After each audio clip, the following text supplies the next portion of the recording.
Boa tarde. Termina hoje o prazo de entrega da prestação de contas dos municípios.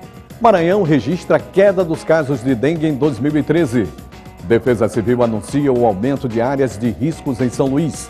Veja também uma entrevista sobre desenvolvimento sustentável e responsabilidade social das empresas. E ainda as comemorações do Dia Internacional do Livro Infantil. O Repórter Maranhão está começando agora.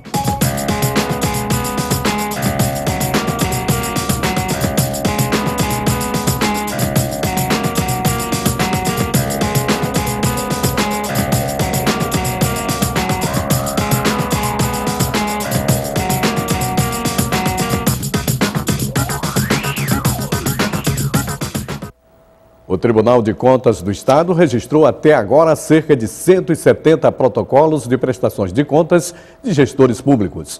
Eles têm até hoje para entregar a documentação ao órgão. Neste ano, o número de gestores inadimplentes deverá ser maior do que no ano passado, considerando que houve renovação nas prefeituras e câmaras municipais. O setor de protocolo do Tribunal de Contas do Estado, responsável pelo recebimento das prestações, funciona em regime de plantão no horário das 8 às 18 horas, sem intervalo. Cerca de 100 servidores estão enganjados participando do esquema de trabalho. O gestor que não encaminhar ao TCE a prestação de contas até às 18 horas desta terça-feira está sujeito a diversas sanções. Dentre elas, pagamento de multa, acionamento por parte do Ministério Público Estadual e inclusão do seu nome na chamada lista de inadimplentes, que será encaminhada ao Tribunal Regional Eleitoral do Maranhão, órgão que poderá torná-lo inelegível. A Rua Grande, principal centro comercial de São Luís, é ocupada pelos comerciantes formais e informais. Porém, os vendedores ambulantes não têm autorização para trabalhar no local. A Prefeitura determinou prazo para a retirada dos camelôs, que afirmam que terão prejuízos nas vendas caso sejam transferidos. Atualmente, pouco mais de 8.000 vendedores ambulantes atuam nas ruas de São Luís. No principal centro comercial da cidade, as bancas dos ambulantes estão espalhadas por diversos pontos. Boa parte dos produtos comercializados pelos ambulantes é originária do mercado internacional, especialmente o asiático. Agora o município de São Luís quer retirar os vendedores ambulantes da região central da cidade. Já os vendedores ambulantes afirmam que não desejam sair do local, já que haveria um prejuízo de até 70% nas vendas. O coordenador do Comércio Informal de São Luís fala sobre a possível medida do município em relação aos ambulantes. Nós notificamos a associação e o Sindicato do Comércio Ambulante de São Luís a apresentarem o seu cadastro de ambulantes. E na Rua Grande, na verdade, o que a gente tem previsto é que a partir do dia 8 a gente vai trabalhar com a retirada, porque lá, pela lei, não pode ficar os ambulantes.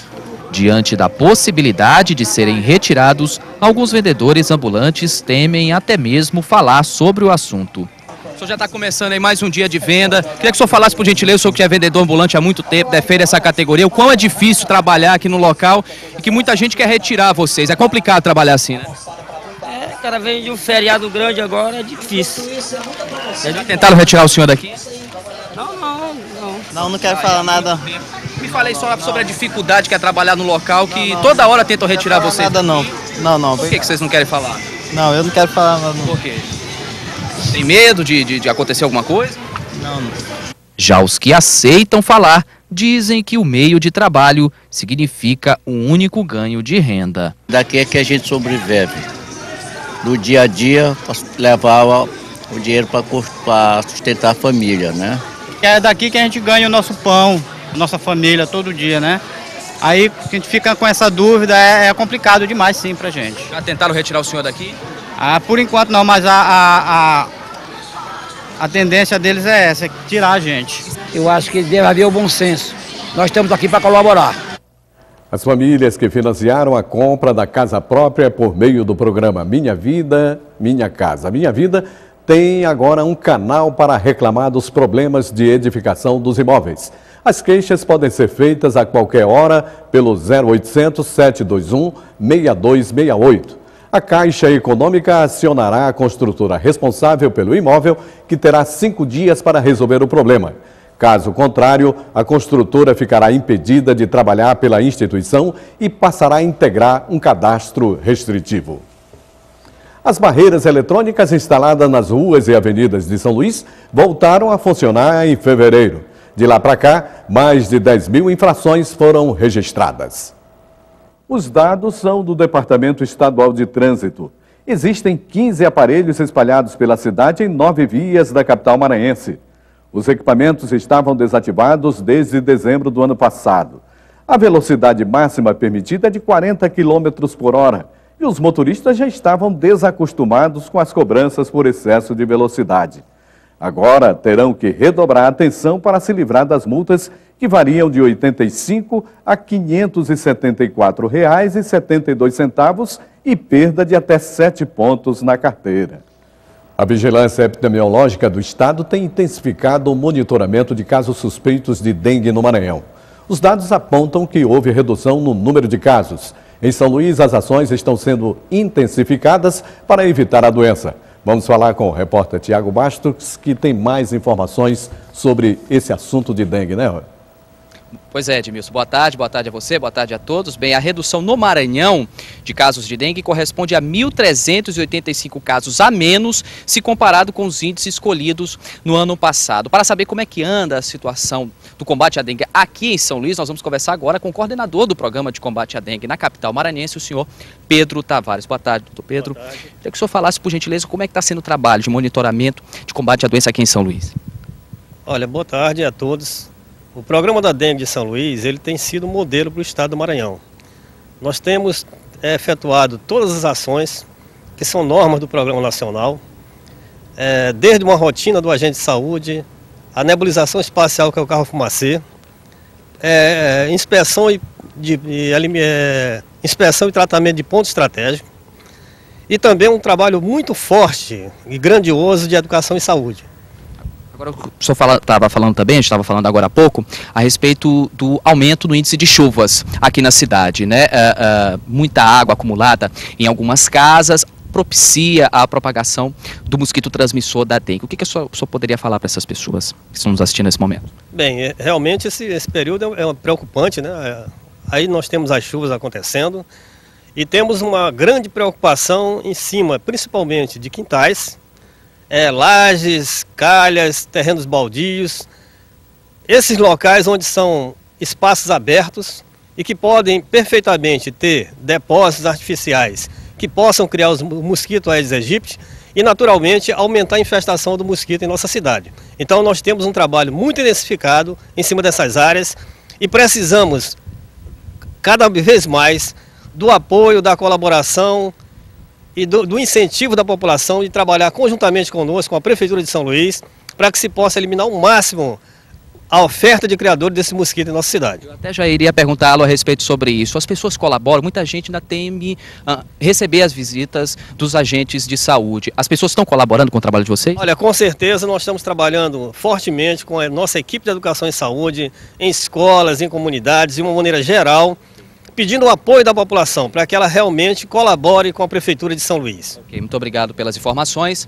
Voltamos com você, Edmilson. Obrigado, Tiago.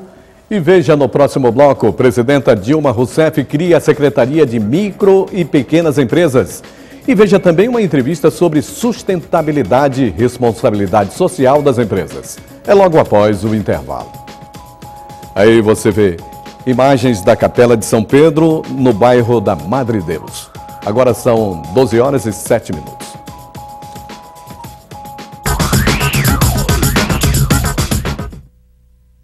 Agora, a nova lei seca é tolerância zero. Quem bebe e dirige corre o risco de ser enquadrado como um criminoso qualquer. Pode ser preso e ter o carro apreendido. Se o motorista se negar a fazer os testes, vídeos, testemunhas e o depoimento do policial também contam como provas. A multa mais que dobrou e o condutor perde a habilitação por 1 ano. E qualquer quantidade de álcool ingerida é considerada uma infração. Nova lei seca. Mais rigor, menos violência no trânsito. Ministério das Cidades. Governo Federal. Você conhece os juizados especiais federais? Eles foram criados para facilitar a sua vida. Se você tem alguma causa de até 60 salários mínimos para resolver com a União ou com alguma autarquia, fundação ou empresa pública, como o INSS, a Caixa Econômica Federal, os Correios, procure a Justiça Federal mais perto de você e informe-se. Você vai ver como o Juizado Especial Federal é a maneira mais simples, rápida e econômica de garantir o seu direito.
Atualmente, a tendência mundial é a preocupação com a sustentabilidade. E o setor empresarial está adaptando a rotina para que essa prática seja mantida. E esse é o assunto da entrevista feita pela jornalista Eli Coelho. Boa tarde, Eli. Boa tarde, Edmilson. Olha, poucas empresas adotam de forma adequada práticas de responsabilidade social e sustentabilidade. E cada vez mais essas práticas fazem a diferença. Para conversar sobre esse assunto, nós estamos recebendo Luiz Alfredo Lima, gestor do Instituto de Cidadania Empresarial do Maranhão. Boa tarde, muito obrigada pela sua presença. Essa é uma tendência de mercado? Sem dúvida. As empresas, elas buscam a prática da responsabilidade social como uma forma de se manter no mercado, né? A gente diz que essa é a quarta onda e isso impulsiona um processo de competitividade. Na verdade, o Maranhão está seguindo essa tendência de mercado?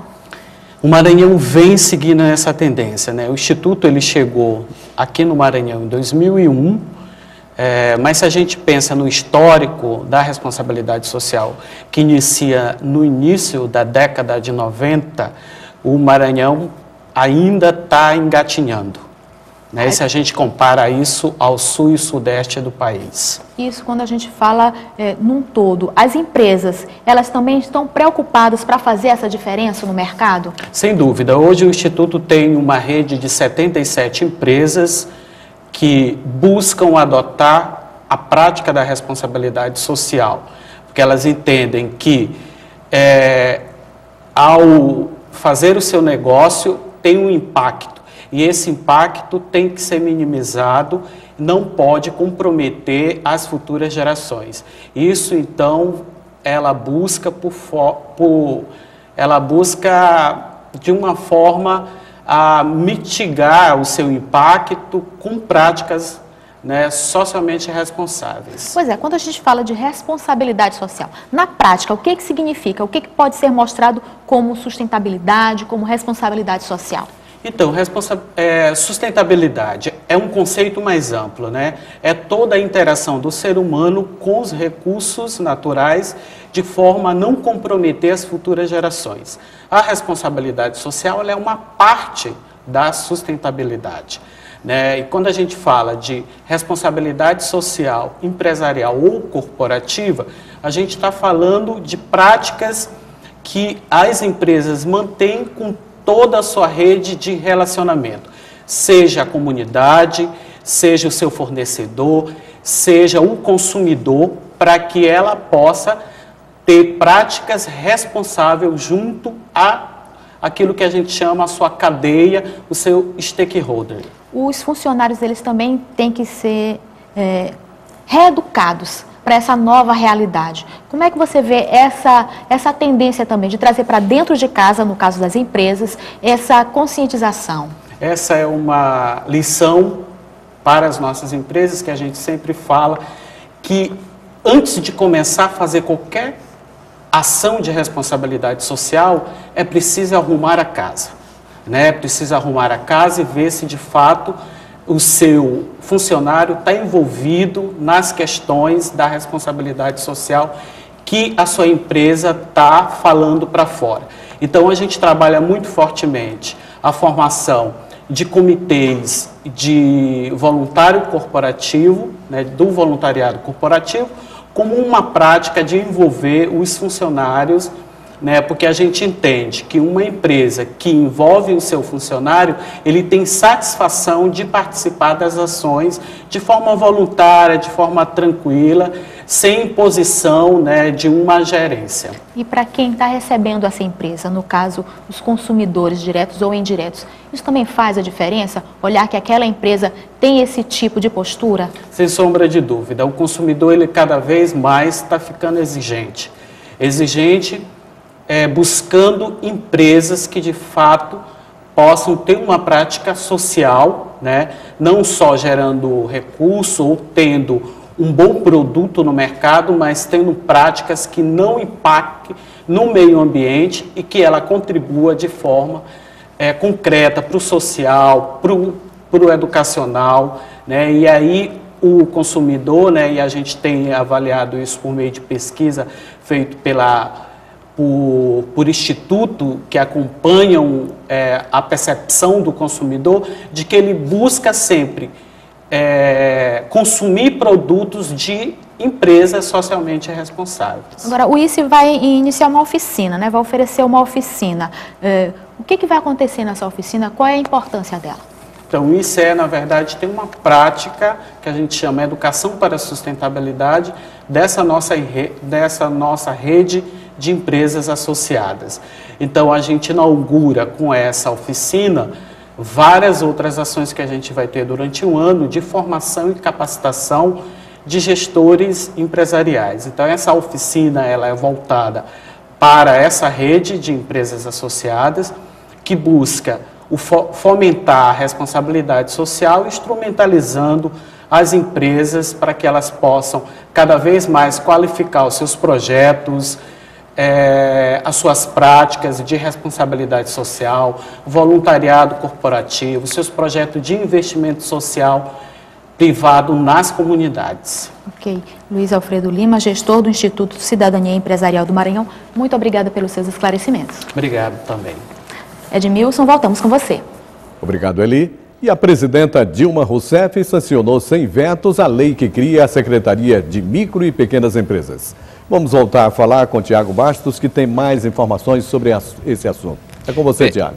Pois não, Edmilson, bem, a Secretaria será o 39º Ministério do Governo Federal e terá estrutura semelhante à do Ministério do Desenvolvimento, Indústria e Comércio. O projeto que criou essa Secretaria foi aprovado no último dia 7 de março e provocou protestos de alguns oposicionistas. Não há, por enquanto, uma previsão de quando sairá a nomeação do titular desse novo ministério. Só para lembrar, segundo dados do IBGE, as micro e pequenas empresas representam atualmente 20% do produto interno bruto brasileiro. Elas são responsáveis ainda por 60% dos 94 milhões de empregos do país e constituem 99% dos 6 milhões de estabelecimentos formais existentes no país. O faturamento das micro e pequenas empresas também cresceu. Em um ano, a receita real das MPEs no país, como são chamadas, cresceu 10,7%.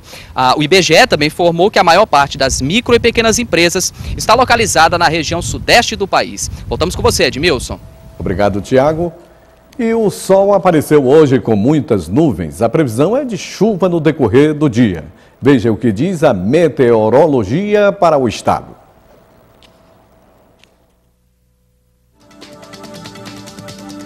São Luís, nebulosidade variável ao longo do dia, com possibilidade de chuvas leves e esporádicas no período da tarde e noite. Mínima de 25 e máxima de 30 graus. Em Imperatriz, céu com poucas nuvens ao longo do dia, com possibilidade de pancadas de chuva. Mínima de 21 e máxima de 31 graus. Em Caxias, nebulosidade variável ao longo do dia, com possibilidade de chuvas leves e esporádicas. Mínima de 24 e máxima de 31 graus. Em Balsas, céu com poucas nuvens ao longo do dia, sem possibilidade de chuva. Mínima de 21 e máxima de 31 graus. E veja no próximo bloco, estudantes estão tendo mais oportunidades através dos estágios. E veja ainda, a Defesa Civil divulga aumento de áreas consideradas de risco em São Luís. É logo após o intervalo. Neste momento, tempo parcialmente nublado em São Luís. Agora são 12 horas e 19 minutos.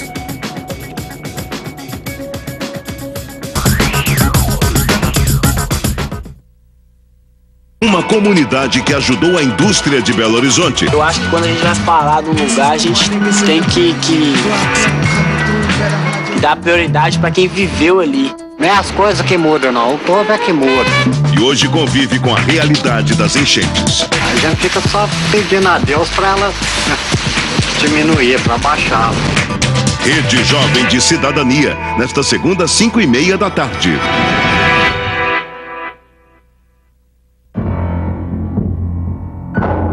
Você sabe o que ele faria se alguém o provocasse, xingando, ofendendo, chamando para a briga? Nada. Minha vida vale mais do que qualquer briga ou discussão. No Brasil, milhares de pessoas são mortas por motivos fúteis. Conte até 10. A raiva passa, a vida fica. Paz. Essa é a atitude. Uma campanha do Conselho Nacional do Ministério Público e ENASP.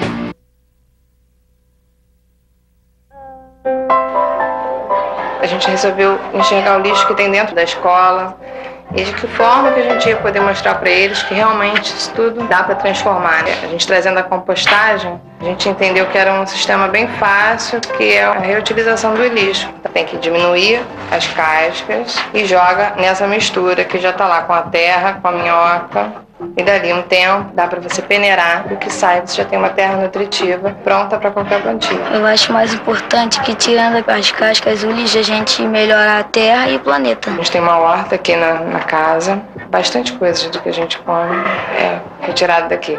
Eu acho mais importante que a gente cuide do lixo para que no futuro o meio ambiente não fique sujo. Meu nome é Cássia e nós da Casa Arte Vida orientamos as crianças a cuidar melhor do meio ambiente. Nós cuidamos do meio ambiente.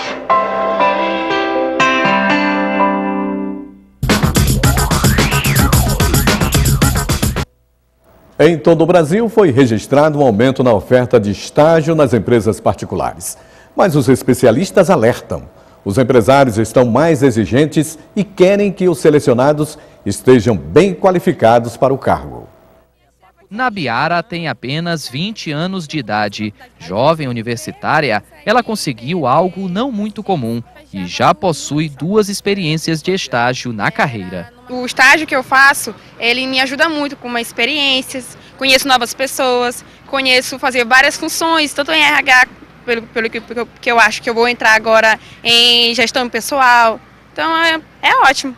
Ela espera que os 2 estágios signifiquem chances a mais na hora de conseguir um emprego. A capacidade da pessoa de conseguir 2 estágios já é enorme, então eu vou fazer de tudo para conseguir um emprego de verdade. De acordo com uma pesquisa organizada por centros de seleção de estagiários do país, somente este ano houve um aumento de cerca de 10% na quantidade de contratos de estágio firmados. Ou seja, a pouca experiência não significa mais falta de oportunidade no mercado.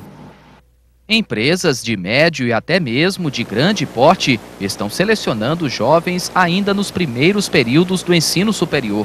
Isso significa preparação e maior qualificação de mão de obra nas fases seguintes da carreira profissional.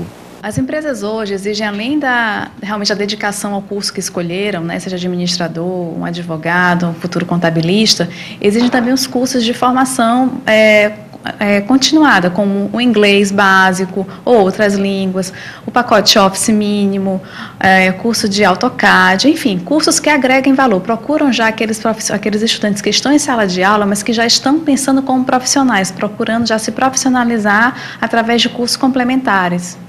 O Ministério da Saúde iniciou uma campanha de combate à sífilis. A ação tem o objetivo de chamar a atenção da população sobre a importância do diagnóstico precoce da doença, que é sexualmente transmissível. De acordo com o Ministério, em 2011, mais de 14 mil casos foram registrados. Os testes rápidos de sífilis podem ser feitos nas unidades básicas de saúde e nos centros de testagem e aconselhamento de todo o país. A Defesa Civil divulgou que as chuvas que caíram nos últimos dias provocaram novos deslizamentos em São Luís. Agora o número de áreas consideradas de risco aumentou. Vamos voltar a falar com o Tiago Bastos, que tem mais informações sobre esse assunto. Tiago, é com você.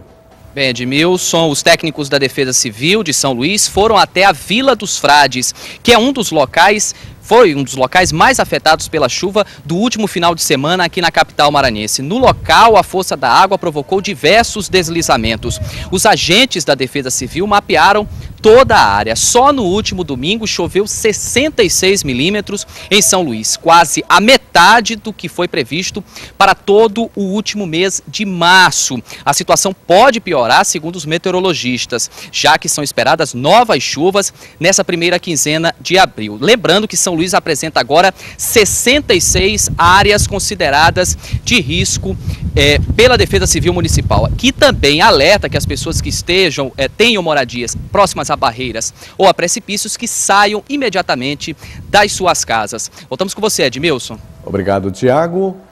E os livros são considerados porta de entrada para um mundo novo, cheio de aventuras e aprendizado.